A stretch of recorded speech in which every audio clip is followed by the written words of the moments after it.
Seri 7 Bukek Xiansu. Pendekar Super Sakti. Audiobook, novel silat. Cerita, Ho Ping Hu. Bab 49, tamat.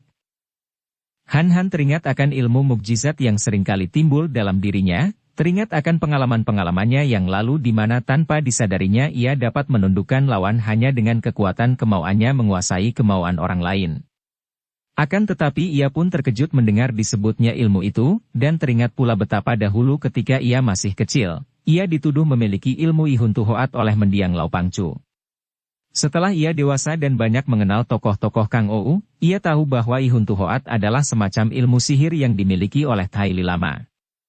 Maka ia terkejut dan cepat berkata, "Suhu, Tecu tidak pernah mempelajari Ihuntu Hoat. Bukankah ilmu itu semacam ilmu sihir yang berbahaya dan jahat?"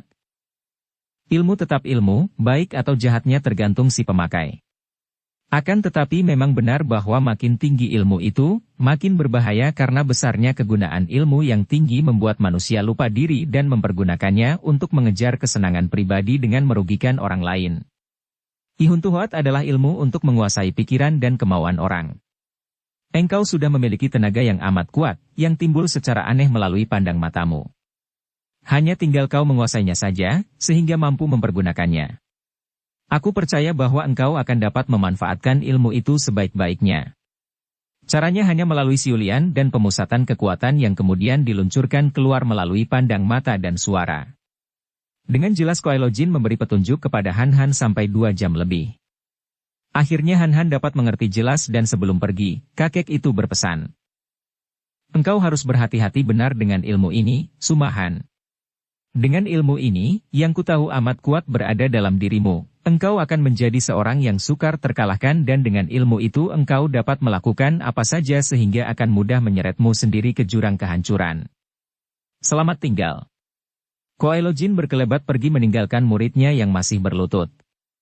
Hati Han Han menjadi makin kuat karena kepercayaan kepada diri sendiri makin kokoh.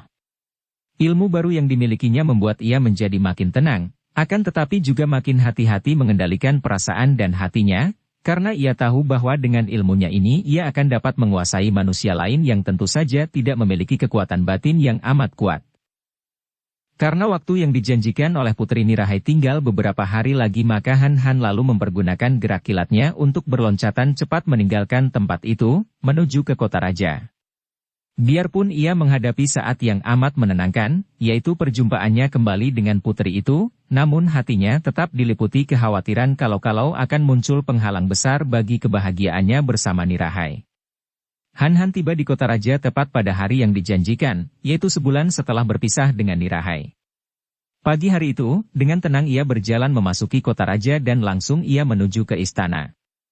Akan tetapi jauh sebelum ia tiba di pintu gerbang istana, seorang perwira muda tinggi besar memanggilnya. Sumatai Hiap. Han Han menoleh dan memandang perwira muda itu dengan heran. Dia tidak mengenal perwira itu memanggilnya, karena kini perwira itu dengan langkah lebar menghampirinya, menoleh ke kanan kiri dan berkata perlahan. Harap Tai Hiap suka mengikuti saya. Ada pesan penting dari Putri Nirahai untuk Tai Hiap. Han Han mengangguk dan keningnya berkerut. Hatinya tidak enak rasanya ketika ia terpincang-pincang mengikuti perwira itu yang berjalan menuju ke tempat sepi di jembatan sebelah barat. Di tempat sepi ini ia berhenti dan mengajak Han Han menyeberangi jembatan. Kemudian ia berkata, saya diberi tugas oleh sang putri untuk menghadang Tai Hiap dan menyerahkan surat ini. Maaf, saya tidak dapat menemani Tai Hiap lebih lama lagi karena kalau sampai ketahuan, tentu saya akan ditangkap. Dan sebaiknya kalau Tai Hiap lekas keluar dari kota raja karena Tai Hiap dianggap sebagai seorang pelarian yang harus ditangkap. Setelah berkata demikian, perwira muda itu cepat pergi meninggalkan Han Han. Makin tidak enak rasa hati Han Han, akan tetapi ia menekan perasaannya dan tetap bersikap tenang. Dibukanya sampul surat itu dan dikeluarkannya sehelai kertas yang penuh dengan tulisan indah dan halus. Tulisan Nirahai yang sudah dikenalnya ketika mereka bersama mengukir batu nisan untuk makam kedua orang nenek di puncak Bukit Cengger Ayam. Han Han mulai membaca dan kerut di antara alisnya makin mendalam, sinar matanya menjadi tajam berapi membayangkan kemarahan. Apakah isi surat kekasihnya itu? Kabar buruk. Terlampau buruk bagi Han Han yang datang dengan hati penuh harapan dan kegembiraan, sungguh pun kabar buruk seperti yang dibayangkan dari tulisan Nirahai ini memang sudah dikhawatirkannya. Di dalam surat itu Nirahai menceritakan betapa Kaisar menjadi marah sekali ketika Nirahai menceritakan tentang perjodohan itu dan mohon izin. Kaisar marah-marah dan memakinya sebagai anak yang tak tahu malu, mencemarkan nama besar kerajaan Manchu. Masa putri Kaisar Manchu yang mulia, putri yang terkenal sebagai seorang panglima besar akan menikah dengan seorang bekas pemberontak, seorang yang telah membunuh Ouyang Seng yang tadinya direncanakan hendak dijadikan suami Nirahai, bahkan seorang yang buntung sebelah kakinya.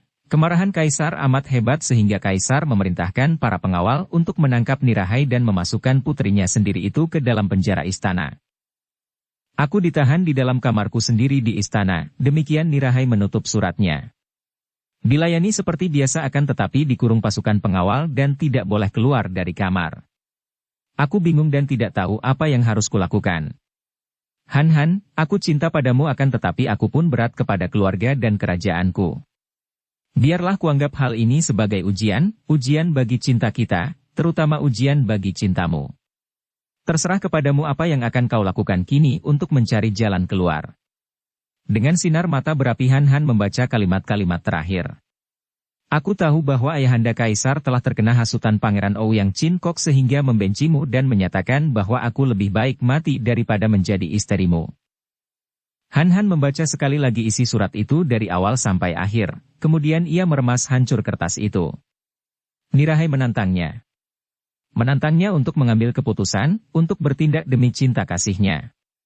Dan Pangeran Ouyang Chin-kok adalah biang keladi dari kegagalan ini. Timbul niatnya untuk mendatangi istana pangeran itu dan hendak mengamuk untuk kedua kalinya, membunuh pangeran tua itu. Akan tetapi, teringat akan wejangan Koai Lojin, ia cepat menarik kembali dan menekan nafsu amarahnya, menghapus dendamnya dengan kesadaran bahwa Pangeran Ouyang Chin-kok bersikap seperti itu tentu ada sebabnya. Dan sebabnya adalah kematian putra tunggalnya, yaitu Ouyang Seng. Ayah manakah yang tidak akan menjadi marah, sakit hati, dan bertekad untuk membalas dendam atas kematian putranya yang dibunuh orang? Han Han menghela napas dan mengusir pergi bayangan Pangeran Ouyang Chin-kok, bahkan lalu memusatkan pikirannya untuk menyelundup ke istana dan bagaimana untuk dapat membebaskan Nirahai. Ia harus membebaskan Nirahai dari tahanan dan membawanya lari. Jelas bahwa kekasihnya itu menantangnya untuk bertindak. Ia tahu bahwa dengan ilmu kepandaiannya dan pengaruhnya, tentu saja Nirahai dapat membebaskan diri sendiri tanpa ada pengawal yang berani menghalanginya, akan tetapi putri itu agaknya tidak suka memberontak terhadap keputusan ayahnya. Maka putri itu menantangnya untuk bertindak, karena kalau Han Han yang turun tangan membebaskannya, hal itu tidak dapat dianggap sang putri memberontak. Dengan ilmu kepandaiannya yang tinggi, tidak sukar bagi Han Han untuk meloncat ke atas benteng yang mengelilingi istana, kemudian cepat sekali, dilindungi oleh kegelapan malam, pemuda ini meloncat turun ke dalam taman istana. Dengan mudah ia dapat menemukan kamar putri Nirahai karena kamar ini merupakan sebuah bangunan mungil dan mewah tak jauh dari taman, dan bangunan ini dijaga oleh kepungan pasukan pengawal yang jumlahnya 100 orang lebih. Tidak mungkin memasuki bangunan itu tanpa diketahui mereka karena sekeliling bangunan kecil itu dikepung ketat. Kebetulan sekali Han Han melihat 4 orang wanita-wanita muda yang cantik-cantik, berpakaian sebagai pelayan-pelayan istana jalan beriringan datang menuju ke bangunan itu sambil membawa baki-baki yang tertutup kain, agaknya hidangan untuk sang putri. Han Han cepat mengerahkan kekuatan batinnya dan meloncat ke depan, muncul dari balik pohon dan berkata, "Adik-adik yang manis, aku adalah rekan kalian. Aku pelayan dari istana ibunda sang putri, diperintahkan oleh beliau untuk menjenguk keadaan putrinya." 4 orang wanita pelayan itu tertegun melihat berkelebatnya bayangan, akan tetapi hati mereka lega ketika melihat seorang wanita cantik yang berpakaian seperti mereka. Mereka adalah pelayan-pelayan putri Nirahai dan biarpun belum pernah melihat gadis pelayan yang muncul ini, akan tetapi mereka percaya bahwa tentu ini pelayan dari ibunda sang putri, kalau tidak siapa lagi berani menyamar di tempat itu? Kalau begitu, marilah ikut bersama kami, Cici. Kami pun hendak mengantar hidangan malam sang putri, jawab seorang di antara mereka.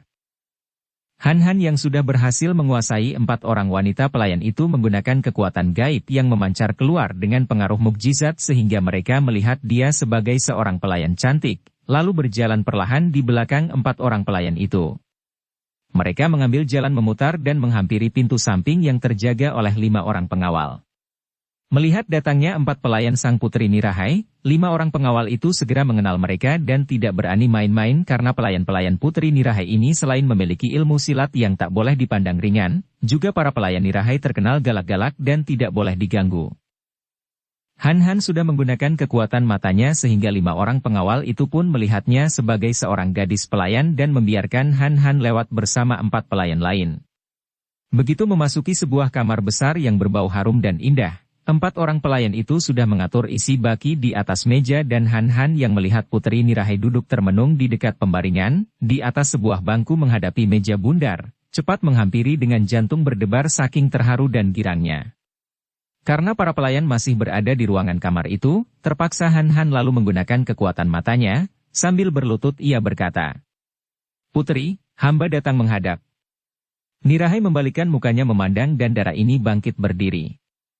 Sejenak matanya seperti orang bingung, dikejap-kejap beberapa kali dan terpaksa Han harus mengerahkan pandang matanya dengan tenaga mukjizatnya sambil berkata lagi untuk memperkuat pengaruhnya. "Hamba adalah seorang pelayan Ibu Paduka." Biarpun Nirahai juga memiliki kekuatan batin yang besar serta kemauan yang keras tidak mudah dipengaruhi orang lain, namun setelah kelihatan bingung sejenak, akhirnya ia terpengaruh juga dan berkata dengan lesu. "Mau apa kau?" "Hamba akan menyampaikan sesuatu yang amat rahasia kepada Paduka, di bawah 4 mata saja." Nirahai yang sedang kesal hatinya itu hampir marah, akan tetapi mengingat bahwa pelayan ini adalah utusan ibunya, ia lalu menoleh kepada 4 orang pelayannya dan berkata, "Kalian keluarlah dulu dari kamar ini."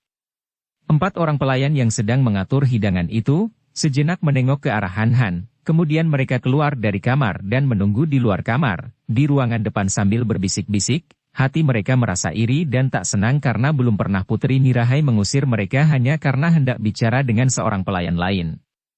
Setelah 4 orang itu keluar dari kamar dan pintunya ditutup perlahan, Han bangkit berdiri dan berkata halus penuh rasa haru. "Nirahai." Nirahai meloncat ke belakang dan mukanya seketika berubah pucat ketika melihat Han telah berdiri di depannya. Ia mengejap-ngejapkan matanya, menggoyang-goyang kepala, memandang bingung dan sampai lama tak dapat mengeluarkan suara, kadang-kadang matanya mencari-cari ke kanan-kiri, mencari pelayan utusan ibunya tadi. "Nirahai, jangan bingung. Pelayan tadi akulah yang jadi, akalku agar dapat masuk ke sini." Kini Nirahai memandang Han dengan mata terbelalak lebar, penuh kagum. Hatinya girang dan bangga bukan main, akan tetapi juga penuh heran. Dia tahu bahwa pemuda ini memiliki ilmu kesaktian yang hebat, jauh melampaui kepandaiannya sendiri, akan tetapi apa yang dilakukan pemuda itu tadi benar-benar membuat dia tidak mengerti. Han, bagaimana? Tadi. Bagaimana engkau bisa mengubah diri menjadi pelayan?"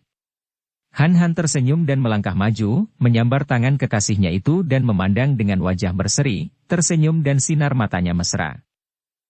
"Nirahai, aku sejak tadi tidak mengubah diri, hanya pandangan mereka dan juga pandanganmu yang kuubah dan tunduk kepada kemauanku."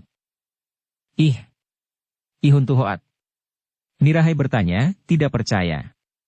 "Aku sudah melihat ilmu Ihun Tuhoat yang dilakukan oleh Thaili Lama, dan memang banyak yang terjatuh di bawah pengaruhnya, akan tetapi aku sendiri dapat melawannya dan aku tidak terpengaruh." Han yang sudah merasa rindu sekali kepada Nirahai merangkul pundak darah itu. "Mungkin aku lebih kuat daripada dia, dan mungkin karena suaraku telah kau kenal, mungkin pula karena engkau tidak tahu bahwa aku menggunakan ilmu kekuatan kemauanku, maka engkau terpengaruh." Nirahai. Nirahai, mengapa menjadi begini ikatan kita?" Nirahai balas merangkul dan darah ini yang kini diingatkan akan keadaannya, terisak di atas dada Han. "Sudah nasibku.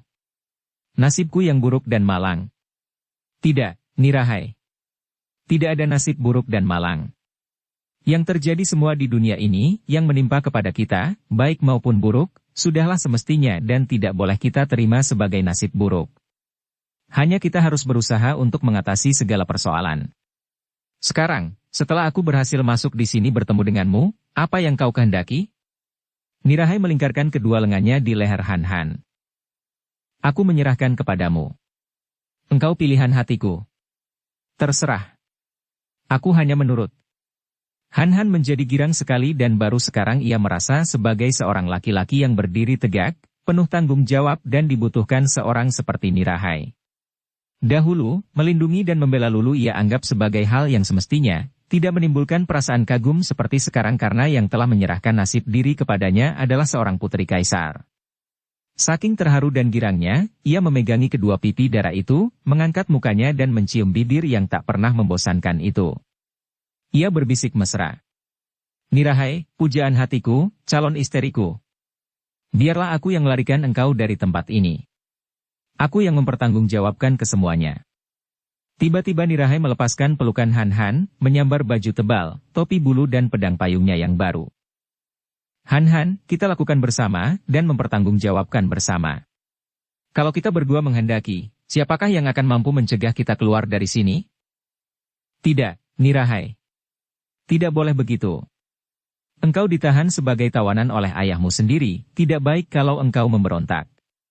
Biarlah aku yang... Tiba-tiba 4 orang pelayan wanita itu yang tadi mendengar isak tangis sang putri, kini membuka daun pintu dan memasuki kamar. Nirahai berdiri tegak memandang, sama sekali tidak terkejut karena dia sudah siap menghadapi segala kemungkinan.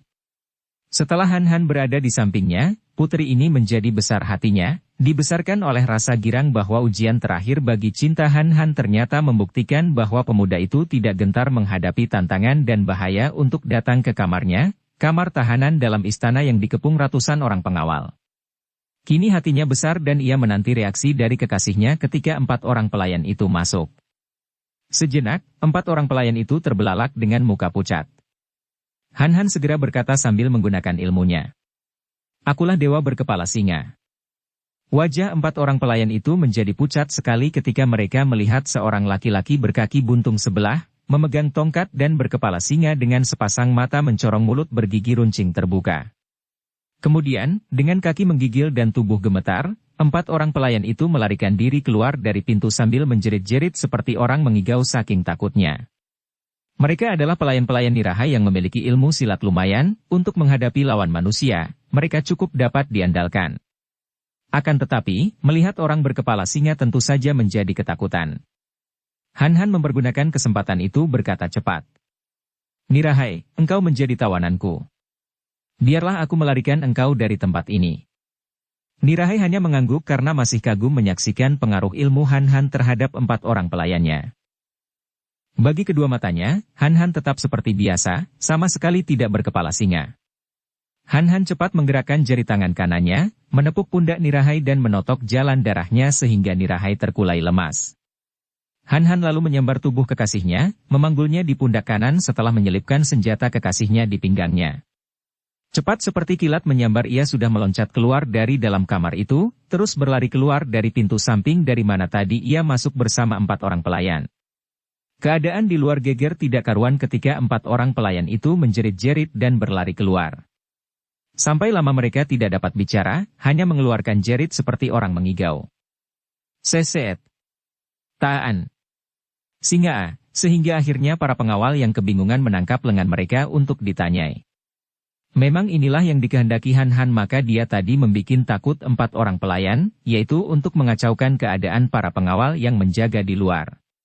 Dalam keadaan kacau balau dan tidak teratur itu karena semua pengawal menjadi panik melihat betapa 4 orang pelayan sang putri yang biasanya gagah perkasa itu menjerit-jerit karena melihat setan sehingga mereka lupa membunyikan tanda bahaya dan lupa melapor. Tiba-tiba Han Han berkelebat, mencelat keluar sambil memondong tubuh Nirahai yang terkulai lemas. Celaka, tangkap penjahat, teriak seorang di antara mereka. Itu dia, putri telah diculik. Tangkap. Anji Kunal. Kejar. Makin paniklah para pengawal itu dan geger keadaan di istana ketika bunyi kentongan tanda bahaya dipukul gencar. Para pengawal melakukan pengejaran, akan tetapi siapakah yang dapat mengejar pemuda buntung yang meloncat dengan gerakan seperti terbang ke atas dan dalam sekejap mata saja lenyap di telan kegelapan malam? Han Han memang sengaja tidak mau menggunakan kekerasan menghadapi banyak pengawal karena menghadapi banyak sekali orang tentu saja tak mungkin ilmu Ihun Tuhoat dipergunakannya untuk mempengaruhi sedemikian banyaknya orang. Dia memang tidak takut untuk menggunakan kekerasan melawan mereka, akan tetapi, Semenjak bertemu dengan Koai Lojin dan menerima wejangan-wejangan kakek sakti itu, ia merasa menyesal atas sepak terjangnya yang sudah-sudah dan berjanji dalam hatinya tidak akan lagi melakukan pembunuhan dan hanya akan menundukkan lawan dengan kepandaiannya. Tentu saja dia tidak suka untuk melawan para pengawal dan kesalahan tangan membunuh mereka yang tidak berdosa, apalagi kalau bahwa hal itu akan memperbesar pertentangan antara Nirahai dengan keluarganya. Gerakan Han-Han yang amat cepat tidak memungkinkan para pengawal untuk mengejarnya, tidak dapat menggunakan anak panah karena khawatir kalau-kalau mengenai tubuh putri Nirahai yang dipanggul pemuda itu. Dengan demikian, tanpa banyak kesukaran lagi Han-Han berhasil membawa Nirahai keluar dari istana, kemudian melarikan diri melalui pintu gerbang kota raja. Beberapa puluh orang tentara penjaga yang berusaha menghadangnya, roboh terpelanting ke kanan-kiri dan senjata-senjata mereka terlempar beterbangan ketika Han-Han menggerakkan tongkatnya, dan dalam waktu beberapa menit saja Han-Han telah menerobos keluar dari pintu gerbang dan lenyap dalam gelap.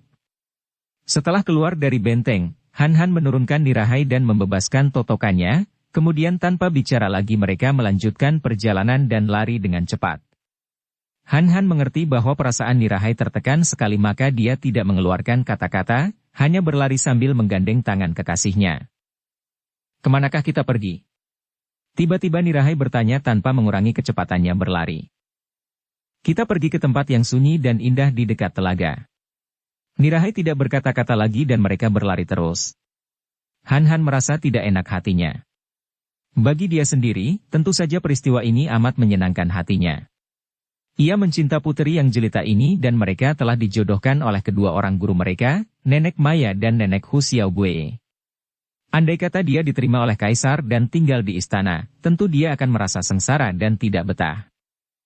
Dengan cara sekarang ini, membawa Nirahai melarikan diri, dia merasa lebih bebas dan dia yakin akan mendapatkan kebahagiaan besar apabila dapat hidup berdua sebagai suami istri bersama Nirahai dan merantau berdua, atau tinggal di suatu tempat berdua saja.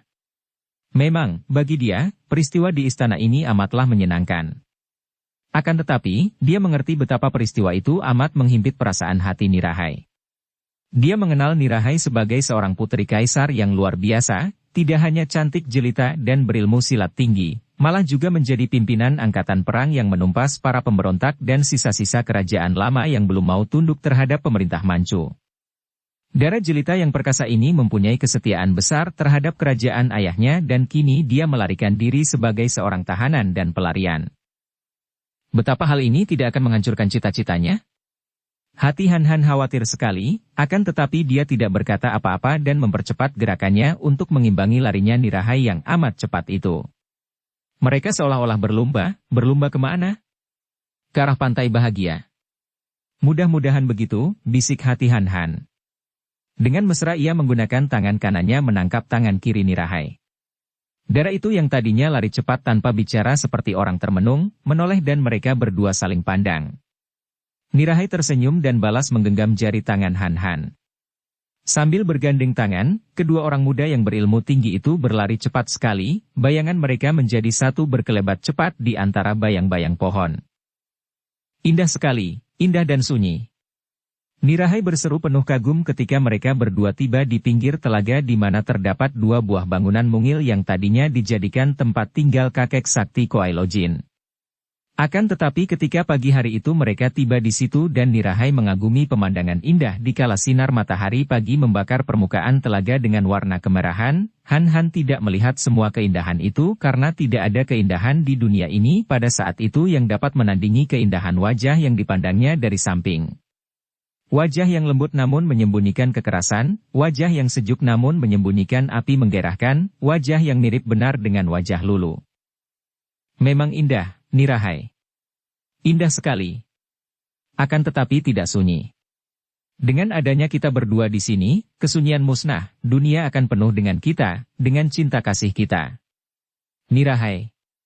Darah itu tergugah dari pesona dan menoleh lalu tersenyum penuh kebanggaan ketika ia mendapatkan sinar mata penuh kemesraan dan kasih sayang terpancar dari sepasang mata Han-Han. Sinar mata yang demikian mesra dan hangat, cerah dan lembut, mengalahkan sinar matahari pagi. Nirahai menarik napas panjang ketika Han-Han merangkul pundaknya. Ia merebahkan kepala, disandarkan di dada pemuda itu. Ah! Nirahai menarik napas panjang, hatinya terasa lapang seolah-olah penuh dengan sinar matahari pagi, membuat ia merasa seperti akan terbang dan menari-nari di antara mega-mega putih berarak dan mandi cahaya matahari pagi yang mulai berwarna keemasan, indah sekali. Han, adakah sinar matamu itu mencerminkan rasa hatimu? Adakah engkau benar-benar mencintaku seperti matahari mencinta permukaan telaga? Han menundukkan mukanya, menyentuh dan menelusuri permukaan dahi dan alis itu dengan ujung hidungnya sebelum menjawab lirih. Nirahai kekasihku, aku cinta kepadamu, Nirahai. Ia mempererat pelukannya dan hatinya penuh dengan cinta mesra. Ah, betapa aku mencintamu, dengan sepenuh jiwa ragaku, sepenuh hatiku, aku rela mengorbankan jiwa ragaku untukmu, Nirahai. Dara itu memejamkan matanya, kembali menarik napas dan membelaikan pipinya di dagu Han yang menunduk, sikap yang amat manja bagi Han, mengingatkan ia akan sikap seekor kucing yang minta dibelai. Betapa hebat kekuasaan cinta. Hanya demikian Nirahai berkata, suaranya lirih seperti orang mengeluh, atau lebih mendekati lagi seperti orang merintih, rintihan yang menjadi penyambung antara nyeri dan nikmat, antara suka dan duka. Bisikan ini membuat Han sadar akan anehnya peristiwa yang terjadi sekarang ini. Yang dipeluknya, yang diciumnya adalah seorang putri kaisar. Seorang panglima besar dan merupakan orang amat berpengaruh, berkuasa dan penting dalam kerajaan Manchu. Seorang dara yang cantik jelita sukar ditemukan keduanya, namun kini berada dalam pelukannya. Sukar untuk dapat dipercaya. Dan memang hebat sekali kekuasaan cinta, memungkinkan terjadinya hal yang agaknya tak masuk akal. Nirahai, apakah engkau juga telah benar-benar mencinta aku seperti cintaku kepadamu? Han tak dapat menahan pertanyaan yang timbul dari hatinya yang masih sukar untuk dapat menerima kenyataan yang dianggapnya aneh itu. Mendengar pertanyaan ini Nirahai mengangkat kepalanya yang bersandar di dada Han, memutar tubuh sehingga mereka berdiri berhadapan di pinggir telaga itu. Sejenak mereka beradu pandang kemudian terdengar suara Nirahai yang halus merdu namun tegas. Han, aku mengerti mengapa engkau masih mengajukan pertanyaan itu biarpun engkau yang cerdik tentu sudah merasa yakin akan cintaku dengan bukti yang sekarang kita hadapi. Aku telah meninggalkan kerajaan ayahku, meninggalkan kedudukan dan kemuliaan, meninggalkan cita-cita dan lebih daripada itu semua, aku bahkan telah menjadikan diriku dimusuhi kerajaan dan keluarga. Semua ini hanya karena cintaku kepadamu. Masih belum cukupkah bukti dan pengorbanan itu? Han menarik napas panjang. Hatinya penuh keharuan karena ia merasa sangsi apakah seorang pemuda berkaki buntung sebelah seperti dia, yang yatim piatu dan miskin, tidak mempunyai tempat tinggal, patut menerima cinta kasih seorang putri seperti Nirahai? Maaf, Nirahai, bukan sekali-kali aku masih menyaksikan perasaan cintamu yang suci. Hanya saja, yang membuat aku sukar untuk dapat percaya, bagaimana mungkin seorang putri bangsawan seperti engkau menghancurkan nasib dan masa depanmu sendiri? Sudah tentu aku. Aku akan berbahagia sekali kalau engkau selalu berada di sampingku, akan tetapi hatiku pun akan selalu tertekan dan hancur kalau melihat engkau menjadi sengsara kelak. Nirahai menubruk Han, merangkulnya dan menutup mulut Han dengan jari tangannya yang halus. Jangan lanjutkan. Aku cinta padamu, karena hanya engkau satu-satunya pria yang patut menjadi suamiku. Kita sudah dijodohkan oleh kedua orang guru kita, dan kita sudah saling mencinta. Itu sudah cukup. Aku pun tidak ingin perjodohan kita dirayakan besar-besaran, bahkan tidak peduli kalau tidak dirayakan oleh kita berdua. Tentang kedudukan dan kemuliaan? Dengan kepandaian kita, apa sukarnya mendapatkan itu? Tapi, Nirahai, demi menjaga namamu, semestinya kalau pernikahan kita dirayakan, disahkan. 2 bulan lagi Lulu akan menikah, bagaimana kalau kita rayakan bersama-sama dan... Mengapa meributkan soal tetek bengek seperti itu sedangkan aku berada di dekatmu? Apa kau lupa bahwa aku lelah, bahkan aku lapar, bahwa aku... Han tertawa dan menutup mulut Nirahai dengan ciuman untuk menghentikan celaannya, kemudian ia memondong tubuh kekasihnya itu, dibawa berloncatan ke dalam pondok di sebelah kiri telaga di mana ia pernah tinggal bersama Koelo Jin. Han adalah seorang pemuda yang telah dewasa, seorang pria yang selama hidupnya belum pernah terjun ke dalam lautan cinta asmara seorang wanita. Dia telah berkali-kali menerima cinta kasih wanita, cinta kasih murni yang dibuktikan dengan pengorbanan-pengorbanan. Kim Chu yang mencintanya berkorban menjadi Nikou, Soan Li tewas karena hendak menolongnya dan Dara itu pun mengaku mencintanya. Demikian pula Tan Hian Cheng dan Lau Sin Liam, mereka itu mencintanya dan tewas ketika hendak menolongnya.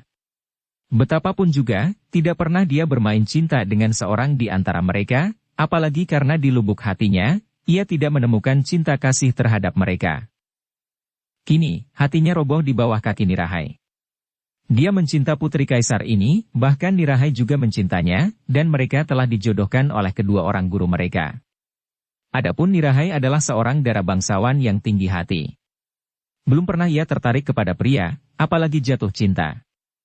Memang pernah ia dikabarkan akan dijodohkan dengan Ouyang Kongcu putri Pangeran Ouyang Chin Kok, akan tetapi di dalam batinnya ia tidak mengandung perasaan apa-apa terhadap pemuda itu.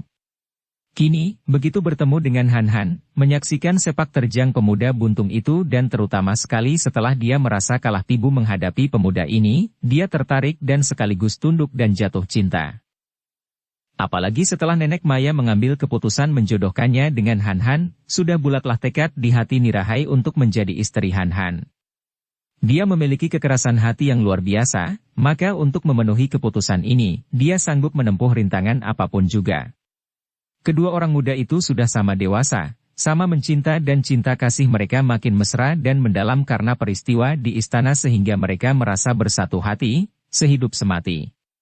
Tempat di mana mereka bersembunyi, di pinggir telaga itu merupakan tempat yang sunyi, tenang, indah dan romantis. Tiada sesuatu yang menjadi penghalang di antara cinta kasih mereka, bahkan Nirahai tidak lagi peduli akan upacara perjodohan, menganggap bahwa dia sudah menjadi istri Han Han semenjak ia minggat dari istana. Tidaklah mungkin menyalahkan mereka ini kalau keduanya sebagai orang-orang muda yang saling tergila-gila, saling mencinta dan saling menderita, kini menumpahkan semua perasaan cinta kasih mereka di tempat sunyi itu.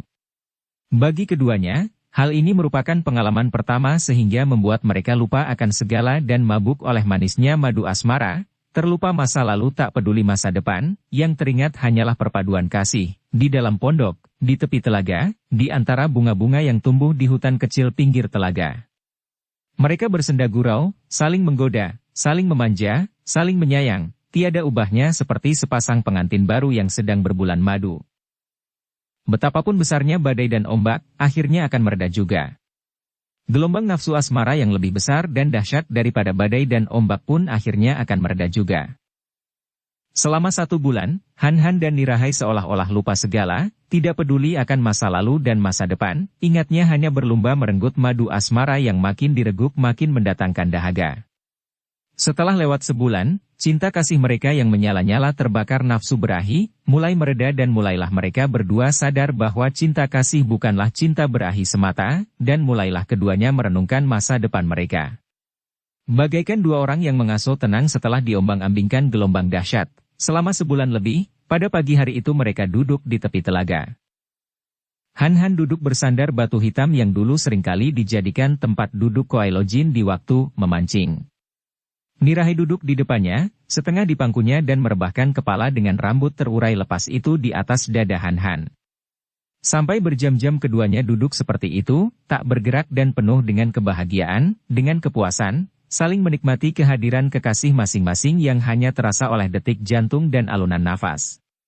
Angin semilir dari tengah telaga datang, bertiup membuat rambut yang hitam berikal melambai dan menggelitik leher Han Han, menyadarkan pemuda ini dari lamunan nikmat yang membuatnya tenggelam.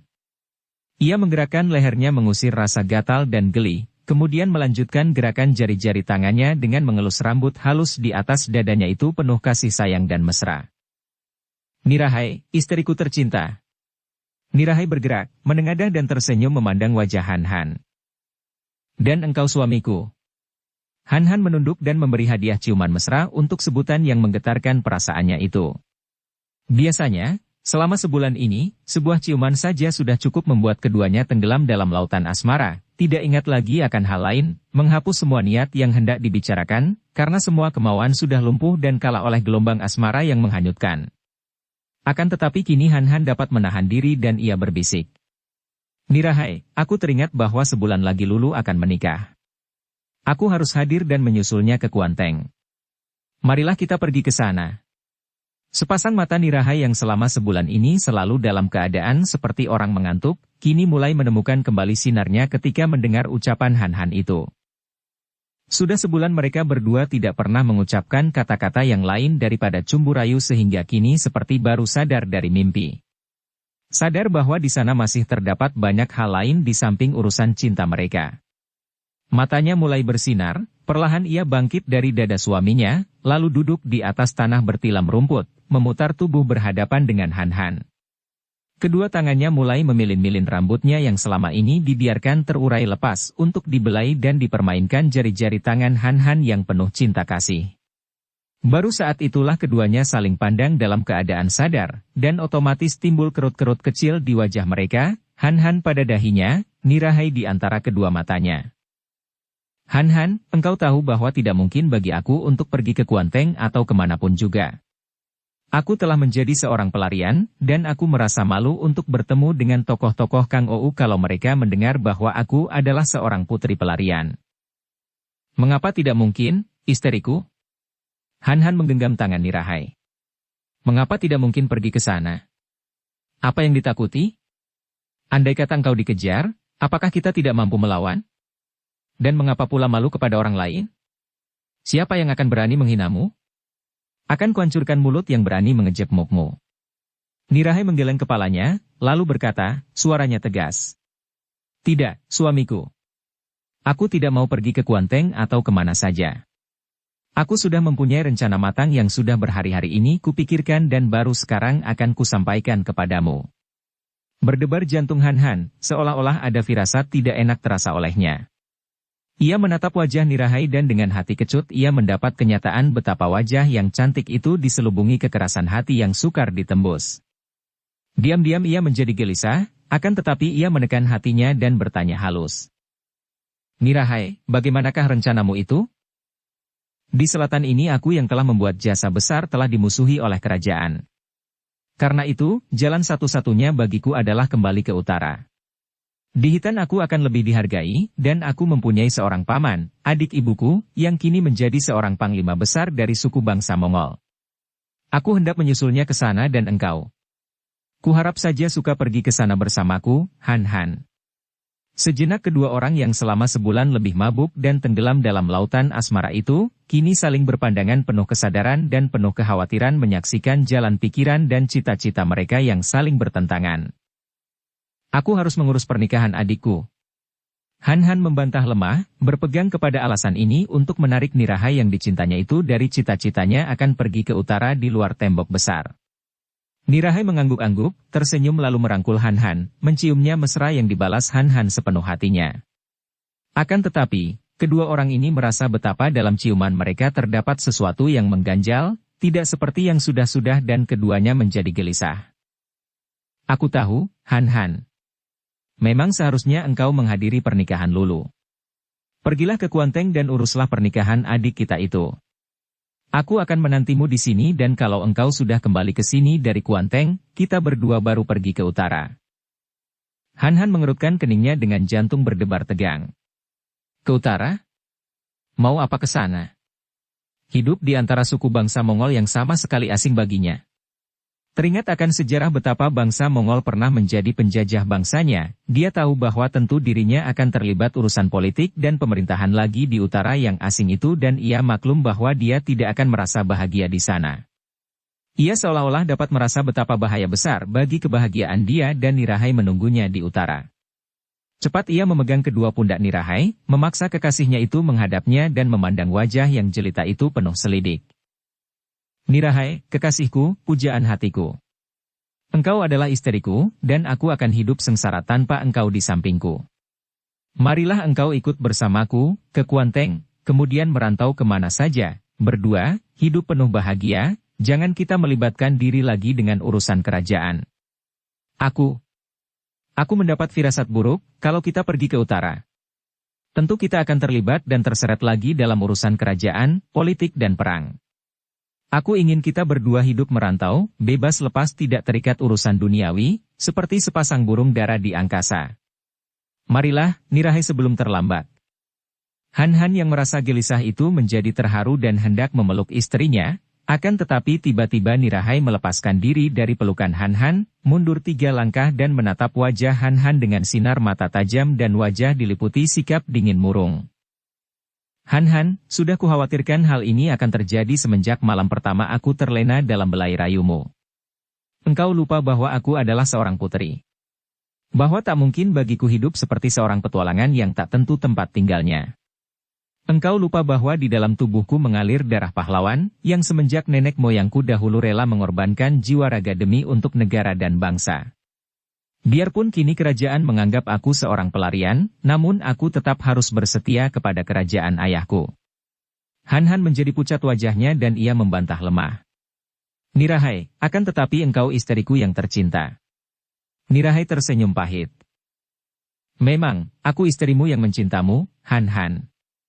Aku cinta kepadamu, demi Tuhan aku cinta padamu, tapi engkau lebih cinta kepada bangsamu?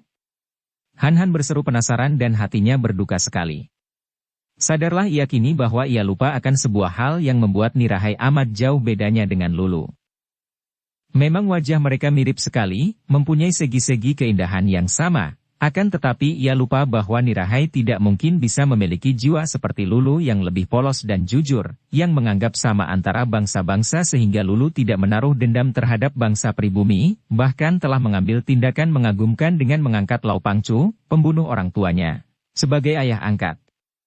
Nirahai juga tidak mempunyai permusuhan pribadi dengan kaum pejuang, akan tetapi Nirahai ini adalah seorang pejuang sampai ke sumsum-sumsumnya, seorang yang lebih mencinta negara dan bangsa melebihi apapun juga. Mendengar tuduhan Han itu, Nirahai tersenyum dan mengangguk. Memang betul, Han. Aku mencintamu, akan tetapi aku lebih cinta kepada bangsaku yang melebihi cintaku kepada diriku sendiri. Engkau adalah seorang yang berpengetahuan luas, tentu mengerti akan watak keturunan pahlawan. Betapapun juga, aku cinta kepadamu, suamiku, betapa cintaku kepadamu. Karena itu, kau kasihilah aku, sebelum terjadi hal-hal yang tidak kita inginkan dan yang akan menghancurkan kebahagiaan kita berdua, marilah sekarang saja kita pergi ke utara dan melupakan segala. Marilah, Han, demi cinta kasih kita. Suara Nirahai makin melemah dan akhirnya ia terisak perlahan. Han terkejut dan makin terharu. Istrinya, kekasihnya yang berhati baja itu, kini ternyata telah menderita tekanan batin hebat sekali. Ia segera memeluknya dan mereka berciuman penuh kemesraan. Sesaat pertentangan paham yang timbul dari percakapan tadi terlupa dan lenyap, tenggelam oleh rasa cinta kasih mereka. Akan tetapi badai kecil asmara ini pun lewat dan mereka kembali sadar dan teringat akan urusan penting yang mereka hadapi dan yang tak mungkin mereka hindari. Han, kau sendiri mengatakan bahwa Lulu telah mendapatkan jodoh yang amat baik, yang boleh dipercaya. Aku pun percaya bahwa Wan Xin Kiat adalah seorang pemuda yang baik sekali, gagah perkasa dan bertanggung jawab. Karena itu, mengapa engkau masih mengkhawatirkan keadaan Lulu? Marilah kita pergi ke utara sekarang juga. Han menggeleng kepala. Tidak mungkin aku pergi jauh sebelum aku menyaksikan pernikahan adikku, Nirahai. Kalau begitu, pergilah cepat dan kembalilah cepat pula. Aku akan menantimu di sini, suamiku. Han termenung, keningnya berkerut dan wajahnya muram. Tak disangkanya sama sekali bahwa dia harus menghadapi keputusan yang begitu sukar dan yang akan menghancurkan hidupnya.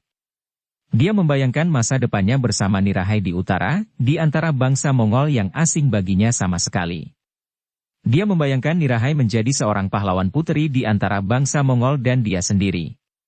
Dia hanyalah suami sang putri yang bagaimanapun juga tidak mungkin dapat menjadi pahlawan bangsa itu, dan dia hanya akan membonceng kemuliaan istrinya, dia akan merasa terhina, seorang suami bangsa asing, yang buntung pula. Han bergidik ngeri. Tidak, Nirahai. Aku akan pergi ke Kuanteng dan engkau harus ikut bersamaku. Setelah aku merayakan pernikahan Lulu, kita berdua akan pergi, kemana saja, asal bebas dari ikatan. Ke utara pun boleh, akan tetapi dengan janji bahwa kita berdua tidak akan mengikatkan diri dengan urusan negara. Sepasang alis itu berkerut, sepasang mata itu bersinar merah dan Han terkejut, maklum bahwa datangnya badai yang lain lagi daripada badai asmara yang memabukkan.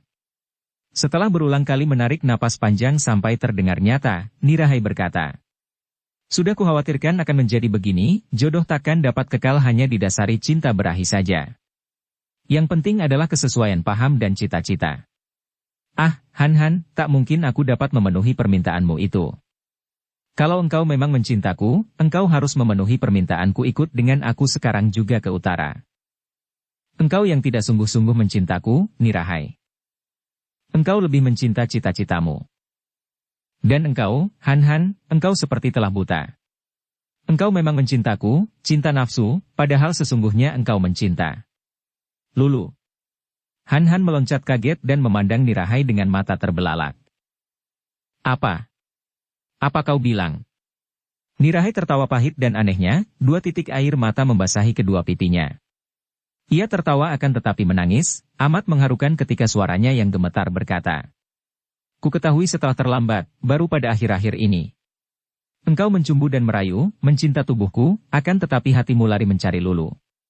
Tanpa kau sadari, mulutmu yang menciumi bibirku membisikkan nama Lulu. Saat itulah aku tahu bahwa sesungguhnya engkau telah jatuh cinta kepada Lulu, akan tetapi, sudah terlanjur. Dan kini aku teringat akan sikap dan kata-kata Lulu. Adikmu itu, adik angkatmu itu, dia pun mencintamu, Han. Mencintamu dengan sepenuh jiwa raganya, mungkin cintanya terhadapmu jauh lebih murni daripada cintaku kepadamu. Mungkin dia akan melakukan apa saja yang kau kehendaki. Akan tetapi, semua itu telah lewat, tiada gunanya lagi disesalkan, kita telah menjadi suami istri. Kita tidak boleh berpisah lagi karena hal itu akan berarti menghancurkan kebahagiaan kita. Aku mencintamu dan engkau mencintaku. Sungguh pun mungkin cinta kasih di antara kita lebih disuburkan oleh nafsu karena kita saling mengagumi, namun kita dapat menikmati cinta kasih kita bersama. Sekarang belum terlambat, marilah kita pergi ke utara. Han menjadi pucat sekali wajahnya, matanya kehilangan sinarnya. Pukulan batin yang dideritanya sekali ini terlalu berat baginya. Kenyataan yang dibuka secara terang-terangan oleh Nirahai merobek-robek hatinya dan ia harus mengakui kebenaran ucapan Nirahai. Betapa bodohnya, Lululah yang dia cinta. Bahkan mungkin sekali karena kemiripan wajah Nirahai dengan Lulu maka dia tergila-gila kepada putri ini, dan sekarang sudah terlanjur. Nirahai, terima kasih. Engkau hebat dan jujur, aku amat menghargai keterus-teranganmu. Maafkan aku, Nirahai, kalau tanpaku sengaja aku menyakiti hatimu. Sudah semestinya kalau aku menebus dosa-dosaku dengan menuruti kehendakmu. Akan tetapi, engkau bersabarlah. Aku akan pergi ke Kuanteng lebih dulu, merayakan pernikahan adikku, baru kita bicara lagi tentang ke utara. Nirahai membanting kakinya. Dia sudah marah sekali dan sudah habis kesabarannya. Tidak. Sekarang juga kita harus dapat mengambil keputusan. Han, kita bukanlah anak-anak kecil lagi. Kita bukan orang-orang yang lemah dan ragu-ragu dalam mengambil keputusan. Kita harus dapat menentukan nasib sendiri karena hal ini menyangkut masa depan dan kehidupan kita. Dengarlah keputusan yang tak dapat diubah-ubah lagi, Han. Aku cinta padamu dan akan bersedia melayanimu sebagai seorang istri yang mencintamu sampai kematian memisahkan kita. Akan tetapi, di samping itu aku harus pergi ke Mongol dan aku harus mengabdikan diriku untuk nusa bangsaku, biarpun dengan cara lain daripada yang sudah-sudah. Aku hanya minta engkau tidak menghalangi cita-citaku itu dan aku bersumpah bahwa cintaku kepadamu takkan berubah. Sementara itu, biarpun amat berduka, Han sudah pula berpikir masak-masak, maka ia menjawab. Aku pun sudah mengambil keputusan, Nirahai. Aku cinta padamu dan aku akan mencintamu selamanya, akan tetapi aku tidak mau terikat dengan urusan pemerintah. Aku harus menikahkan Lulu lebih dulu, kemudian aku akan mengikutimu kemanapun engkau pergi. Akan tetapi aku hanya minta engkau tidak mencampuri urusan negara yang hanya akan merenggangkan hubungan kita suami istri. Sejenak sunyi dan mereka berpandangan. Akhirnya Nirahai bertanya nyaring. Sudah tetapkah keputusan hatimu itu? Han mengangguk tanpa mengalihkan pandang matanya yang bertaut dengan pandang mata Nirahai. Tiba-tiba Nirahai tertawa nyaring dan terkekeh-kekeh. Nirahai. Han maju hendak merangkul. Ia ngeri melihat Nirahai tertawa seperti itu, dengan muka pucat, dengan air mata bercucuran, dengan mulut tertarik seperti orang menangis, seperti mayat tertawa. Jangan dekati. Nirahai membentak, kemudian ia berkata lirih bercampur isak. Kalau begitu keputusan kita harus berpisah, sekarang juga, lebih cepat lebih baik. Nah, selamat tinggal, Han. Engkau kekasihku, engkau suamiku, akan tetapi juga musuhku. engkau kucinta, akan tetapi juga kubenci. Setelah berkata demikian, putri jelita itu meloncat dan lari pergi secepat kilat. Nirahai, Han Han menjerit, hanya lirih keluar dari mulut, akan tetapi amat nyaring keluar dari hatinya yang berdarah. Ia berdiri termenung memandang sampai bayangan Nirahai lenyap, berdiri seperti patung, agak terbongkok seolah-olah terlampau berat beban yang menimpa punggungnya, bersandar pada tongkatnya dan diam tak bergerak. Hanya air matanya saja yang jatuh satu-satu tak dihiraukannya. Nirahai. Nirahai. Hatinya menjerit-jerit. Nirahai, Lulu, Lulu. Ia menjadi bingung, pukulan batin yang dideritanya membuat ia seolah-olah menjadi batu. Kalau saja Nirahai tidak sedemikian keras hatinya. Kalau saja ia meragu dan kembali ke tempat itu, tentu hati wanita ini akan hancur luluh dan mencair melihat keadaan Han Han. Sampai 3 hari 3 malam Han Han masih berdiri di tempat itu, bersandar pada tongkatnya, tak pernah bergerak kecuali untuk membisikkan nama Nirahai dan Lulu. Dan yang amat mengharukan adalah rambutnya. Rambut yang lebat dan panjang, yang biasanya berwarna hitam mengkilap itu kini telah menjadi putih semua. Putih seperti benang-benang perak, seperti rambut seorang kakek berusia 100 tahun. Selama 3 hari 3 malam ini, terjadi perubahan hebat pada dirinya. Badannya menjadi semakin kurus, mukanya kuyup pucat tidak ada cahayanya, seperti muka orang yang kehilangan semangat dan kegairahan hidup. Tiada sepercik pun sinar kegembiraan terlukis di mukanya. Dan memang selama 3 hari 3 malam itu Han Han hanya memikirkan nasibnya. Hidup semenjak kecil baginya hanya merupakan serangkaian kesengsaraan yang tidak ada putus-putusnya. Makin diingat makin menghimpit perasaan. Teringat ia akan wejangan-wejangan Koailo Jin yang dia tahu juga banyak mengalami duka nestapa dalam hidupnya, mengalami kekecewaan-kekecewaan besar. Sayup sampai bergema di telinganya wejangan kakek sakti itu sebelum meninggalkannya. Hidup itu menderita duka? Hidup itu menikmati suka? Tidak benar semua itu. Hidup adalah hidup, adapun suka atau duka adalah urusan hati, tidak ada sangkut pautnya dengan hidup. Peristiwa yang menimpa kita tak lepas dari perbuatan kita sendiri. Seni yang amat indah dan besarlah cara penerimaan kita terhadap segala peristiwa. Penerimaan, sekali lagi penerimaan. Kalau engkau sudah dapat menguasai nafsu dan hati, sudah pandai menggunakan pikiran sehingga mendapat kesadaran, engkau akan pandai pula menerima segala hal yang menimpa dirimu sehingga engkau bisa saja bersuka dalam duka, dan berduka dalam suka. Tiba-tiba Han Han tersenyum setelah ia teringat akan wejangan ini dan mulailah tubuhnya yang kaku membatu itu dapat bergerak lagi. Seolah-olah tubuhnya, hidup, kembali sungguh pun ia merasa betapa hatinya hampa dan kosong.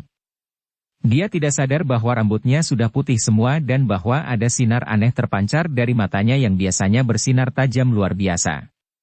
Dengan langkah terpincang-pincang Han Han meninggalkan tempat itu menuju ke Kuanteng. Selagi Han Han berjalan terpincang-pincang menuruni sebuah lereng sambil melamun, tiba-tiba tampak belasan orang Huesio berloncatan keluar dan menghadapinya dengan sikap mengancam.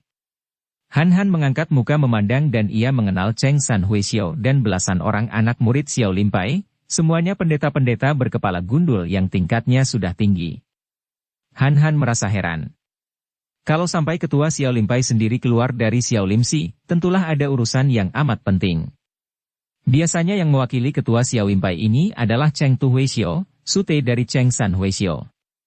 Akan tetapi ia teringat bahwa Cheng Tu Huesio telah tewas dalam pertandingan melawan Kang To Ukui Gak Liat. Han Han menjura dengan hormat kepada ketua Xiao Limpai itu dan berkata, kiranya Lo Cianpui dan para Lo Suhu dari Xiao Limpai yang bertemu dengan saya di tempat sunyi ini, dan agaknya menghadang perjalanan saya. Tidak tahu ada kepentingan apakah? Orang muda tidak tahu malu. Dahulu engkau membikin kacau Xiao Limsi, hal itu telah pinceng lupakan dan dianggap habis. Sekarang engkau yang tadinya telah membuat nama di Sichuan, secara tidak tahu malu sekali bersekongkol dengan Nirahai perempuan iblis itu. Maaf, Lo Cianpui. Nirahai adalah istriku, bukan iblis. Aku melarang siapa saja menghina dan memaki istriku. Apakah kesalahan Nirahai? Bukankah di puncak Taihangsan telah diadakan perdamaian? Perdamaian. Engkau kini menjadi suami Nirahai? Bagus, seperti yang telah pinceng duga, engkau seorang yang tak tahu malu. Kau bicara tentang perdamaian atas nama Nirahai? Perdamaian yang mengorbankan nyawa Sute Cheng Tu Huesio dan engkau yang telah ditolong murid kami Lao Xin Lian sampai dia mengorbankan nyawa, engkau malah menjadi suami pembunuhnya? Sumahan, Pinceng telah mendengar keturunan siapakah engkau ini, maka Pinceng tidak merasa heran bahwa engkau hanyalah seorang rendah budi yang tak patut dinilai sepak terjangnya. Han Han merasa heran sekali mengapa hatinya tidak marah seujung rambut pun mendengar penghinaan yang luar biasa itu. Entah bagaimana, hatinya seperti kosong melompong, tidak dapat diusik lagi oleh perasaan apapun. Mestinya ia marah mendengar kata-kata yang menghina itu, akan tetapi ia malah tersenyum. Bukan dibuat-buat, melainkan senyum wajar karena ia merasa geli menyaksikan kebodohan seorang kakek yang sudah menganggap diri pendeta dan menjadi ketua partai besar. Lo Qianwei, harap jangan salah sangka. Mendiang Cheng Tu Huesio tewas dalam sebuah pertandingan perorangan melawan Kang Tou Kui Gak Liat, sama sekali bukan kesalahan Nirahai. Adapun kematian Xin Lian. Semoga Tian memberi tempat yang penuh damai bagi arwahnya, kematiannya pun di luar kesalahan Nirahai karena yang melakukannya adalah Ouyang Kongcu dan para pembantunya. Pinceng tidak sudi melayani percakapan seorang yang tak boleh dipercaya seperti engkau. Sekarang, lebih baik engkau menebus semua kesalahanmu dengan dua hal. Pertama mengembalikan anak Bok Him, dan kedua, memberitahu di mana adanya iblis betina Nirahai. Kembali Han Han tersenyum sambil menghela napas panjang. Lo Qianwei, ketika Bok Him Toanio hendak menghembuskan napas terakhir, dia minta tolong kepada kedua orang suhengnya, akan tetapi kedua orang suhengnya memandang rendah sehingga akhirnya Bok Toanio menyerahkan putranya kepada saya.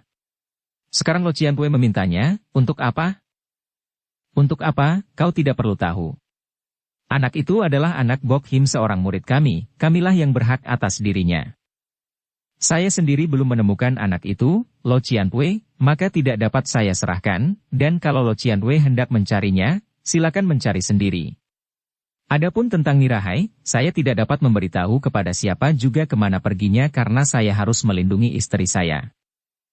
Omitohut. Bicara berbelit-belit, padahal maksudnya hanya menentang dan menolak. Sumahan, apakah terpaksa Pinceng harus turun tangan memaksamu? Cheng San Huesio membentak. Berkerut kening Han Han, bukan karena marah melainkan karena penasaran menyaksikan sikap seorang ketua partai besar yang sungguh tidak patut itu. Sepasang matanya yang tajam itu mengeluarkan sinar yang aneh, menyapu belasan orang Huesio itu, kemudian berhenti ke wajah Cheng San Huesio dan ia berkata, bukan saya yang mencari perkara, silakan kalau Lo Qianwei hendak menggunakan kekerasan. Para murid Xiao Limpai sudah menyaksikan sikap Han Han yang mereka anggap kurang ajar dan tidak menaruh hormat kepada ketua mereka.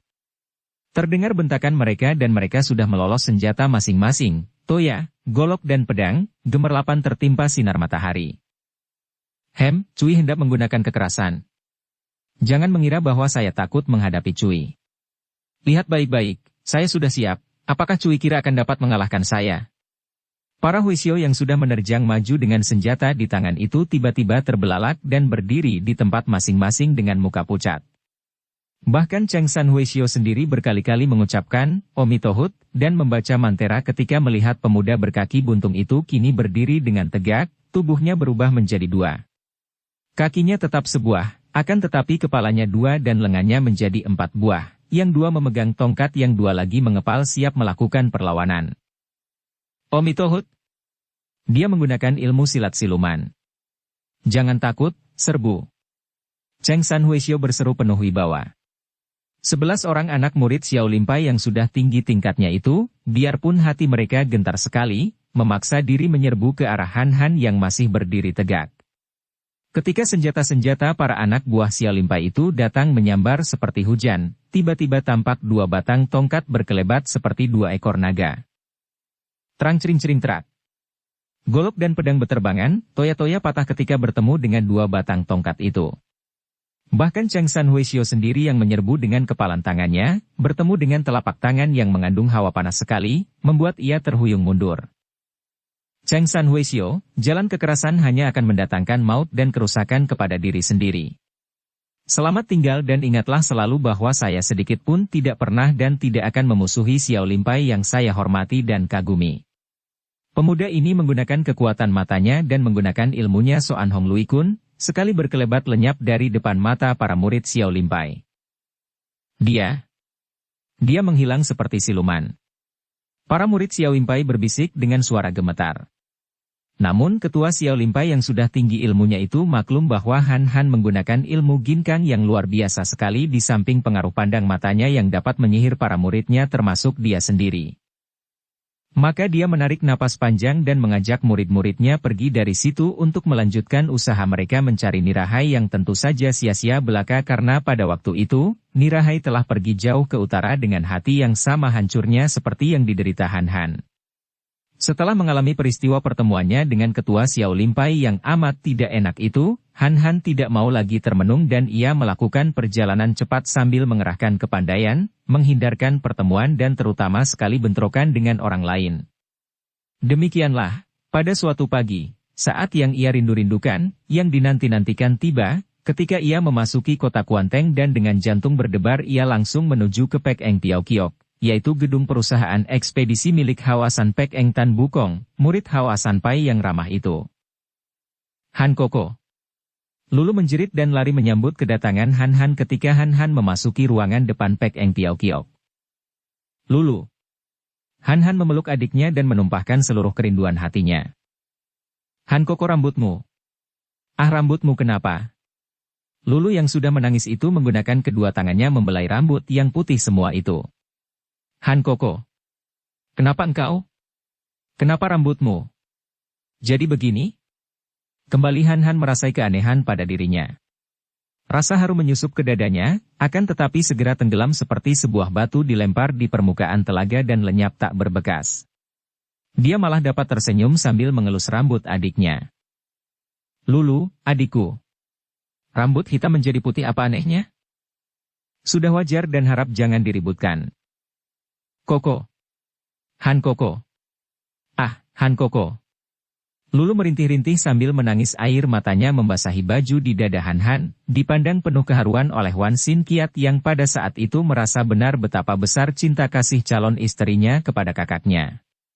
Akhirnya Sin Kiat yang bijaksana meninggalkan kakak dan adik itu masuk ke dalam dengan alasan hendak menyampaikan kepada gurunya akan kedatangan Han Han. Setelah tinggal berdua saja, Lulu mempererat pelukannya dan tangisnya makin terseduh-seduh. Koko. Koko, jangan tinggalkan aku lagi, Koko. Marilah kita pergi berdua. Huhuhu. Bocah nakal. Apa pula yang kau katakan ini? Engkau akan menikah dengan Sin Kiat. Bukankah engkau cinta kepadanya? Aku suka menjadi istrinya akan tetapi aku tidak akan bahagia kalau berpisah darimu, Koko. Baru berpisah 3 bulan saja, engkau sudah tertimpa malapetaka lagi. Pertama kali, perpisahan kita membuat engkau kehilangan sebelah kakimu. Lulu mengguguk tangisnya. Dan sekarang, rambutmu putih semua. Hush, jangan berkata demikian. Engkau akan hidup bahagia di samping suamimu, jangan pikirkan aku lagi. Biarpun mulutnya berkata demikian, hati Han Han tidak karuan rasanya. Memeluk adiknya ini teringatlah ia ketika ia memeluk Nirahai dan diam-diam ia kini harus membenarkan ucapan Nirahai yang menyatakan bahwa sesungguhnya dia mencinta Lulu. Memang benar. Baru sekarang dia tahu Lululah yang dicintanya sejak dahulu. Bukan hanya dicinta sebagai adiknya, melainkan dicintanya sebagai seorang wanita satu-satunya di dunia ini yang akan membahagiakan hidupnya. Tidak mungkin, Han Koko. Tak mungkin aku tidak memikirkan engkau. Biarpun aku menjadi istrinya, aku akan sengsara kalau kau tidak berada di dekatku. Lebih baik aku selamanya tidak kawin, biarlah aku ikut bersamamu. Huhuhu, kita kembali ke Pulau Es. Han Han tersentak kaget. Permintaan Lulu ini cocok sekali dengan perasaan hatinya. Dia harus melawan ini. Tidak boleh begini. Kalau dia menuruti perasaannya, dia tahu bahwa dia akan menemukan bahagia asmara yang sejati di samping Lulu. Akan tetapi hal itu hanya akan menambah dosanya yang sudah bertumpuk-tumpuk. Tidak, Lulu, jangan berpikiran gila seperti itu. Engkau adikku, dan adik berada di samping kakaknya di waktu kecil. Setelah dewasa dan bertemu jodohnya, harus berpisah. Aku tidak mau, tidak mau. Lulu terisak-isak dan membanting-banting kakinya. Kembali Han Han teringat kepada Nirahai. Selama sebulan itu, ketika ia memeluk dan mencinta Nirahai, bukankah setengah hatinya menganggap bahwa Nirahai menjadi pengganti Lulu? Dan sekarang dia memeluk Lulu. Akan tetapi Lulu yang dipeluknya ini adalah adiknya. Lebih patut menjadi istri Wan Sin Kiat. Lulu, apakah engkau ingin melihat kakakmu makin sengsara? Aku bisa mati karena duka jika engkau bersikap seperti ini. Lulu merintih dan melepaskan pelukannya, melangkah mundur sambil memandang kakaknya dengan mata terbelalak dan muka pucat. Han Koko, benar-benarkah engkau menghendaki aku kawin dengan Sin Kiat?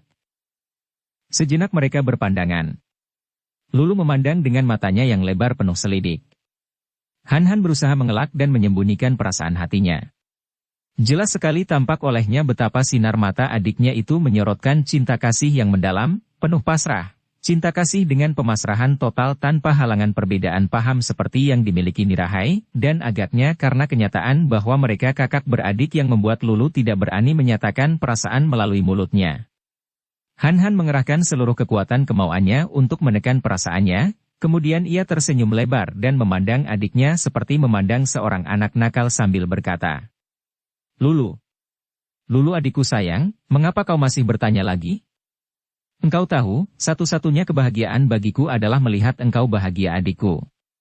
Dan aku yakin engkau akan bahagia menjadi istri Sin Kiat.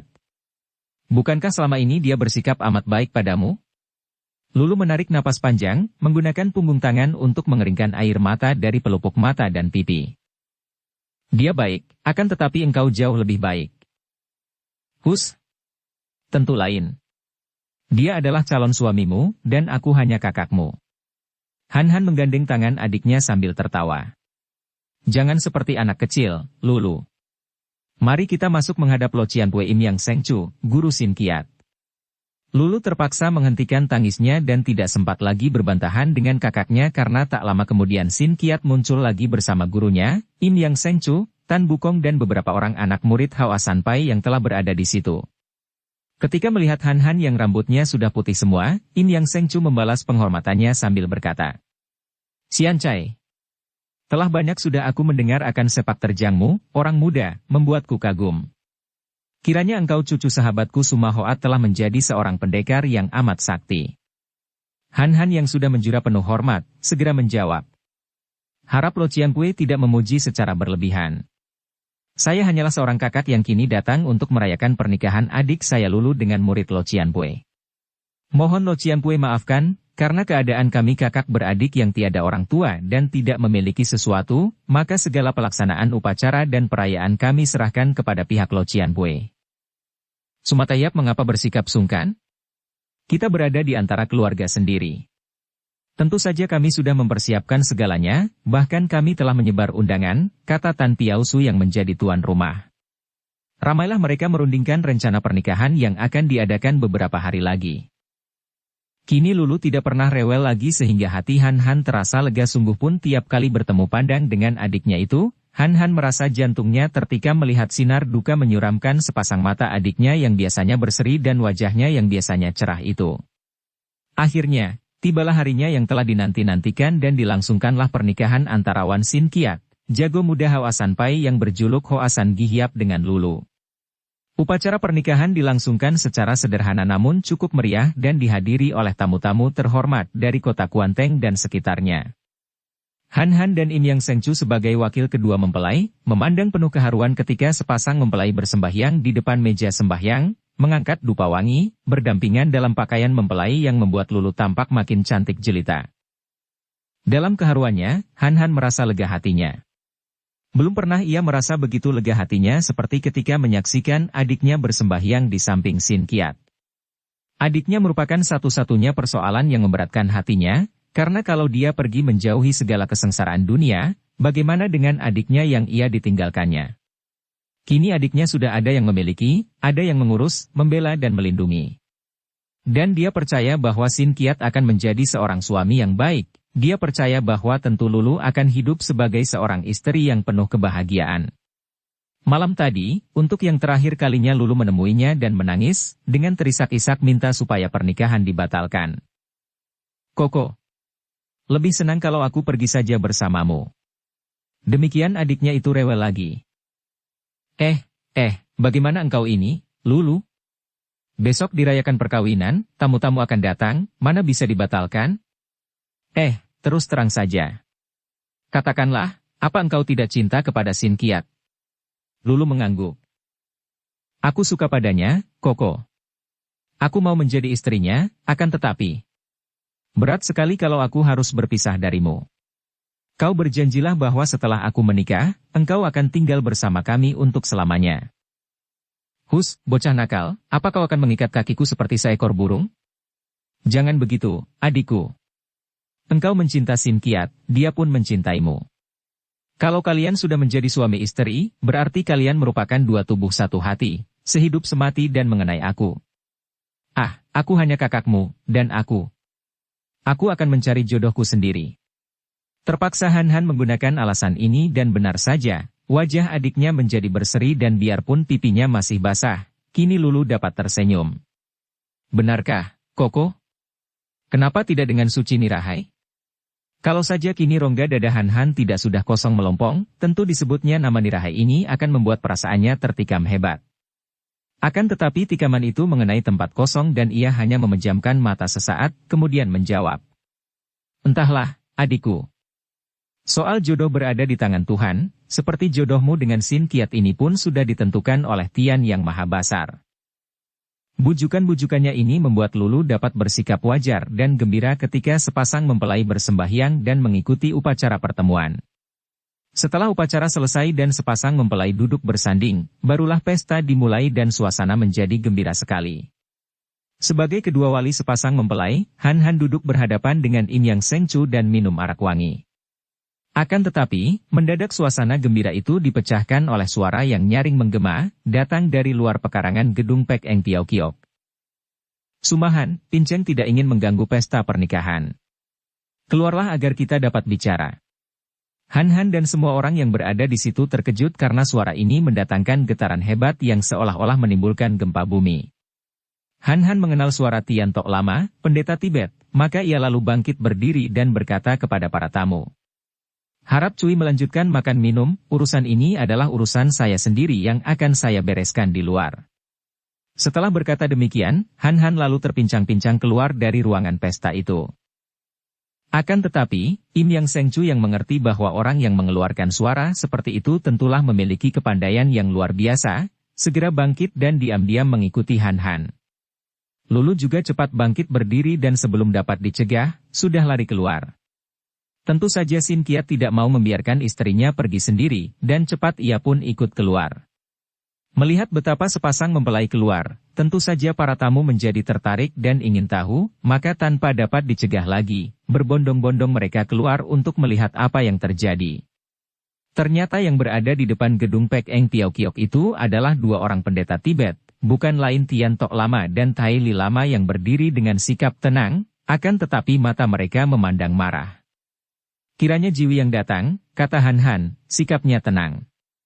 Ada keperluan apakah mengganggu aku yang sedang merayakan pernikahan adikku? Sumatehiap, kami berdua masih mengingat akan hubungan lama, karena itu kami datang bukan dengan niat mencari keributan. Tak perlu kiranya kami jelaskan lagi dan tidak perlu pula urusan ini dibicarakan panjang lebar. Kami hanya ingin tahu di mana adanya sang putri sekarang. Han Han memandang tajam dan melihat betapa sepasukan pengawal kerajaan yang jumlahnya 24 orang, kesemuanya pengawal pilihan dan yang berbaris rapi di belakang dua orang pendeta itu, telah siap menerjang.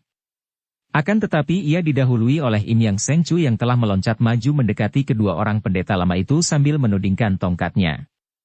Pinto sebagai tuan rumah yang mengadakan pesta pernikahan murid Pinto, mengharap agar Jiwi Losuhu tidak mengganggu perayaan kami, atau, kalau Jiwi beriktikat baik, kami persilakan untuk masuk sebagai tamu-tamu yang kami hormati. Tian Tok Lama memandang Tosu kurus itu dengan alis berkerut, kemudian ia berkata tegas dan angkuh. Kami tidak ingin mengganggu dan tidak mau diganggu. Kami tidak mempunyai urusan dengan siapapun juga, kecuali dengan Sumahan. Harap yang lain tidak mencampuri urusan kami. Bayangan Lulu berkelebat dan dia sudah berdiri di dekat kakaknya. Dengan tirai masih menutupi mukanya, dia menudingkan telunjuknya dan membentak. Tian Tok Lama dan Tai Li Lama. Aku mengenal siapa kalian, beranikah kalian menghinaku dengan mengacau hari pernikahanku dan menghina kakakku? Wan Sin Kiat juga sudah berkata keras. Jiwi Losuhu sudah menyeberang ke pihak musuh, hal itu tidak ada sangkut pautnya dengan kami. Mengapa Jiwi sekarang datang mengganggu? Tian Tok Lama memandang sepasang mempelai itu lalu tertawa. Omitohut. Seorang putri Manchu berjodoh dengan seorang tokoh pejuang. Betapa manis dan baiknya. Kami tidak mengganggu kalian, melainkan hendak berurusan dengan Sumahan. Sumahan adalah wali mempelai wanita, menjadi tamu agung bagi Pinto. Siapapun juga tidak boleh mengganggunya. Pinto sebagai tuan rumah berhak melindunginya. Harap Jiwi suka pergi. Sambil berkata demikian, Im Yang Sengcu meloncat maju dan menggerakkan tongkatnya. Lo Qianwei, jangan. Han Han berseru mencegah. Namun terlambat. Im Yang Sengcu yang dapat menduga bahwa kedua orang pendeta itu tentu lihai dan berbahaya sekali, telah menyerang dengan tongkatnya. Tian Tok Lama tertawa dan menggerakkan tangan kanan menyambut tongkat. Krek! Tongkat di tangan Im Yang Sengcu patah menjadi dua dan Tosu ini terhuyung ke belakang. Kagetlah Im Yang Sengcu. Dia merupakan seorang sakti yang berilmu tinggi, akan tetapi ternyata dalam segebrakan saja, tangkisan tangan pendeta aneh itu telah mematahkan tongkatnya dan ia merasa sebuah tenaga panas mendorongnya sehingga ia terhuyung. Mengertilah ia bahwa Huishio ini amat sakti. Pendeta sesat. Lulu dan Sin Kiat bergerak hendak menyerang, akan tetapi Han Han sudah meloncorkan lengannya mencegah, lalu berkata penuh wibawa. Kalian sedang merayakan pernikahan, tidak boleh bergerak dan berkelahi. Urusan ini memang tiada sangkut pautnya dengan lain orang, biarlah aku sendiri yang membereskan. Mendengar ucapan Han Han ini, Lulu dan Sin Kiat mundur dan kini Han Han sendiri menghadapi dua orang pendeta lama itu. Jiwi Lo Suhu, baiklah pertanyaan Jiwi tadi ku jawab. Tentang Putri Nirahai, aku tidak tahu dia berada di mana sekarang. Jawabku ini sama sekali tidak membohong, karena memang aku tidak tahu kemana dia pergi setelah berhasil ku selamatkan dari tahanan istana. Akan tetapi, perlu Jiwi ketahui pula bahwa andai kata aku tahu di mana dia berada sekalipun, takkan ku beritahukan kepada siapapun juga jika tidak dia kehendaki. Nah, setelah ku jawab sejujurnya, harap Jiwi tidak mengganggu lagi dan suka pergi dari sini. Ramailah anak buah pasukan pengawal itu bicara sendiri mendengar jawaban Han Han. Tian Tok Lama mengerutkan keningnya dan nampak marah. Sumahan. Engkau telah melakukan dosa besar, menyerbu istana dan melarikan sang putri, sekarang sengaja hendak menyembunyikannya. Namun, Pinceng masih ingat akan hubungan antara kita dan Pinceng persilakan engkau ikut bersama kami untuk menghadapi Kaisar dan memberi jawaban sendiri. Kalau aku tidak mau? Berarti engkau tidak mengindahkan iktikat baik kami dan terpaksa kami menggunakan kekerasan menangkapmu. Han Han tertawa. Tian Tok Lama dan Tai Li Lama. Apakah yang kalian andalkan untuk dapat menangkap aku? Kalau hendak menggunakan kekerasan silakan. Kedua orang pendeta Tibet itu sudah mengenal kelihayan Han Han, maka dengan cerdik mereka tadi hendak menggunakan bujukan halus. Kini melihat pemuda itu tak dapat dibujuk, Tian Tok Lama lalu mengangkat tangan dan memberi perintah kepada para pasukan pengawal pilihan. Tangkap si pemberontak. Terdengar suara nyaring dan tampak sinar berkilauan ketika dua losin pasukan pengawal itu mencabut senjata mereka. Tian Tok Lama dan Tai Li Lama pun sudah bersiap-siap untuk menyerbu kalau pasukan itu sudah mengeroyok. Akan tetapi Han Han yang tidak ingin membunuh orang, sudah mendahului mereka. Tiba-tiba ia mengeluarkan suara keras sekali. Jangan bergerak. Dan tubuhnya sendiri mencelat ke atas seperti seekor burung Garuda menyambar. Aneh sekali, 24 orang yang sudah mencabut senjata itu kini berdiri diam seperti arca dan sekali tubuh Han Han menyambar turun, dengan mudahnya Han Han merampas dan melucuti senjata-senjata mereka, mematah-matahkan semua senjata itu dengan kedua tangan seperti orang mematah-matahkan sekumpulan lidi saja. Kemudian ia membuang senjata-senjata yang sudah patah itu ke atas tanah. Melihat ini, semua orang terheran-heran. Tian Tok Lama dan Tai Li Lama terkejut sekali. Terutama Tai Li Lama yang merupakan seorang tokoh dan ahli sihir. Dia tadi sampai ikut diam tak mampu bergerak mendengar bentakan Han Han, maka tahulah pendeta ini bahwa sekarang si pemuda berkaki buntung telah memiliki kekuatan yang mukjizat, jauh lebih kuat daripada dahulu ketika bertanding kekuatan sihir dengannya. Namun, sebagai dua orang yang memiliki sinkang tenaga batin kuat, dua orang pendeta Tibet ini sudah dapat menguasai dirinya kembali dan sambil berseru marah mereka menerjang maju dari kiri kanan memukul dengan pengerahan sinkang ke arah Han Han. Menghadapi pukulan dari kiri kanan yang amat kuat ini, Han Han malah berdiri tegak dan memejamkan matanya. Tentu saja Im Yang Sengcu, Lulu dan Sin Kiat menjadi terkejut dan amat khawatir menyaksikan dua pukulan yang mendatangkan angin mendesir kuat sekali itu. Tiba-tiba Han Han mengembangkan kedua lengannya dan berseru. Tian Tok Lama dan Tai Li Lama, pergilah kalian. Kedua telapak tangan Han Han menyambut pukulan dua orang lawannya. Terjadilah pertemuan tenaga yang amat hebat. Tubuh Han Han diam seperti arca, akan tetapi tubuh dua orang pendeta lama itu tergoncang hebat. Mereka masih hendak bertahan, namun mereka terguncang makin hebat dan kalau dilanjutkan pertahanan mereka, tentu isi dada mereka akan hancur. Mengerti akan bahaya maut, keduanya lalu melompat mundur dan terhuyung-huyung, lalu roboh terpelanting dan cepat mereka duduk bersila mengatur pernapasan. Pasukan itu menjadi gempar. Mereka tadi tak dapat menggerakkan kaki tangan sama sekali, dan barulah sekarang mereka dapat bergerak, namun apa yang dapat mereka lakukan? Senjata telah dirampas begitu mudah, dan dua orang pendeta itu telah terluka hebat. Pergilah, dan bawalah mereka pergi dari sini. Han Han berkata halus kepada pasukan itu. Akan tetapi dua orang pendeta itu sudah bangkit kembali, sejenak memandang kepada Han Han dengan sinar mata penuh kemarahan, kekaguman dan juga penasaran. Mereka benar-benar merasa heran sekali mengapa baru berpisah beberapa bulan saja, agaknya kepandaian si pemuda buntung ini sudah meningkat secara luar biasa. Sumahan, semenjak saat itu, engkau adalah musuh negara dan kami akan selalu berusaha untuk membunuhmu. Engkau seorang pelarian, seperti halnya Putri Nirahai, kata Tian Tok Lama. Han Han menghela napas panjang. Sudah untung kami. Akan tetapi, peganglah aturan orang-orang gagah Jiwi Lo Suhu. Kalian boleh saja mencari aku dan sang putri, akan tetapi jangan sekali-kali mengganggu orang lain yang tiada sangkut pautnya dengan kami. Sang putri telah pergi, dan aku pun akan pergi dari sini. Kalian boleh mencari kami kalau bisa, suatu usaha yang sia-sia belaka karena sesungguhnya aku tidak peduli akan urusan dunia lagi. Nah, pergilah. Engkau. Siluman. Tai Li Lama berseru penuh keheranan. Engkau patut dijuluki pendekar siluman. Para pasukan yang masih terheran-heran menyaksikan cara pemuda itu merampas senjata mereka, otomatis berseru. Pendekar siluman. Kalian jangan memaki kakakku. Hayo pergi, kalau tidak, sekali aku turun tangan, aku tak akan sesabar kakakku dan takkan puas sebelum kepala kalian menggelinding di sini. Lulu meloncat maju dan memaki-maki marah mendengar kakaknya dijuluki pendekar siluman. Dua orang Huishio lama itu menghela napas lalu membalikkan tubuh, melangkah pergi diikuti para pasukan yang masih merasa ngeri dan takut. Semua tamu yang menyaksikan peristiwa ini juga memandang Han Han seperti orang memandang makhluk aneh bukan manusia, kagum heran dan juga seram. Hanya Im Yang Sengcu yang memandang penuh kekaguman, menjura kepada Han Han sambil berkata lirih. Sungguh bahagia sekali bagi mata tuaku ini menyaksikan cucu sahabat baik Suma Hoat menjadi seorang yang kesaktiannya jauh melampaui nenek moyangnya. Xian Cai. Xian Cai, Lulu sudah menggandeng tangan Han Han diajak memasuki gedung dan Dara yang sejenak lupa bahwa dia sedang menjadi pengantin ini menegur kakaknya. Han Koko, mengapa kau tidak menceritakan aku tentang Suci Nirahai? Engkau melarikan dia dari istana.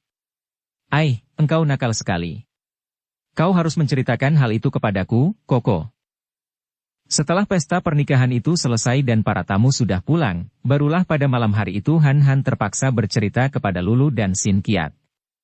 Dengan terus terang Han Han menceritakan bahwa atas keputusan mendiang Nenek Maya dan Nenek Hu Xiao Bue, dia dijodohkan dengan Nirahai.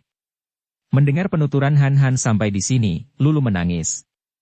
Menangis karena gurunya, Nenek Maya, telah meninggal dunia, dan menangis saking terharu mendengar bahwa kakaknya dijodohkan dengan Nirahai.